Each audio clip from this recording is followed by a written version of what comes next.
Hello ನಮಸ್ತೆ. ಇವತ್ತು sides ಊಟಕ್ಕೆ ಏನೂ ಇಲ್ಲ ಅಂತ ಹೇಳ್ಬಿಟ್ಟು ಒಂದು 3 ಮೊಟ್ಟೆ ಕೊಟ್ಟು ಇದರಲ್ಲಿ ಏನಾದ್ರು ಸ್ವಲ್ಪ ಮಾಡಿಕೊಡಿ ಅಂತ ಹೇಳಿದರು ಮನೇಲಿ. ಒಂದು 3 ಮೊಟ್ಟೆ ಕೊಟ್ಟರು. ಯಾವಾಗಲೂ ಆಮ್ಲೆಟ್ ಎಲ್ಲ ಮಾಡ್ತೀವಲ್ಲ, ಸ್ವಲ್ಪ ಏನಾರು ಬೇರೆ ರೀತಿ ಡಿಫ್ರೆಂಟಾಗಿ ಸ್ವಲ್ಪ ಟ್ರೈ ಮಾಡೋಣ ಅಂತ ಹೇಳ್ಬಿಟ್ಟು ಒಂದು ಅರ್ಧ ಈರುಳ್ಳಿ, ಒಂದು ಸಣ್ಣದೊಂದು ಹಸಿಮೆಣ್ಸಿನ್ಕಾಯಿ ಹೆಚ್ಚಿಟ್ಕೊಂಡಿದ್ದೆ. ಒಂದು ಮೊಟ್ಟೆ ಬೇಯಿಸಿ ಸಿಪ್ಪೆ ಸುಲಿದು ಎತ್ತಿಟ್ಕೊಂಡಿದ್ದೀನಿ.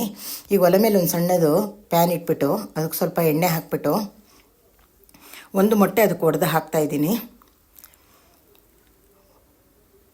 ಸ್ವಲ್ಪ ಬಾಯಿಲ್ ಆದ ತಕ್ಷಣ ಸಿಮ್ಮಿಗೆ ಇಟ್ಕೊಬೇಕು. ಸ್ವಲ್ಪ ಬಾಯಿಲ್ ಆದ ತಕ್ಷಣ ಅದ್ರ ಮೇಲೆ ಸ್ವಲ್ಪ ಈರುಳ್ಳಿ, ಒಂದು ಸ್ವಲ್ಪ ಕೊತ್ತಂಬರಿ ಸೊಪ್ಪು, ಒಂದು ಸ್ವಲ್ಪ ಹಸಿಮೆಣಸು, ಒಂದು ಸ್ವಲ್ಪ ಖಾರದ ಪುಡಿ, ಸ್ವಲ್ಪ ಪೆಪ್ಪರು, ಅರಿಶಿನ ಪುಡಿ, ಸ್ವಲ್ಪ ಉಪ್ಪು ಹಾಕಿದ್ದೀನಿ. ಒಂದು ಸೆಕೆಂಡ್ ಬಾಯಿಲ್ ಆಗೋ ತನಕ ಬಿಟ್ಟು ಮಧ್ಯ ಬೇಯಿಸಿದ್ನಲ್ಲ ಆ ಮೊಟ್ಟೆನ ಅದ್ರ ಮಧ್ಯೆ ಇಟ್ಬಿಟ್ಟು ಅದ್ರ ಮೇಲೆ ಒಂದು ಮೊಟ್ಟೆ ಹಾಕಿದೆ. ಹಾಕಿದ ತಕ್ಷಣ ಅದೊಂದು 2 ನಿಮಿಷ ಬಾಯಿಲ್ ಆದ ತಕ್ಷಣ ಒಂದು ರೌಂಡ್ ತಿರುಗಿಸಿ ಹಾಕಿದ್ದೀನಿ ಅಷ್ಟೇ. ಪೂರ್ತಿ ಒಂಥರ ಪಪ್ಪು ಥರ ಭಾರಿ ಚೆನ್ನಾಗಿ ಬಂದುಬಿಡ್ತು. ಎಗ್ ಪಪ್ಪದು ಬರುತ್ತಲ್ಲ ಆ ಥರ ಬಂದುಬಿಡ್ತು.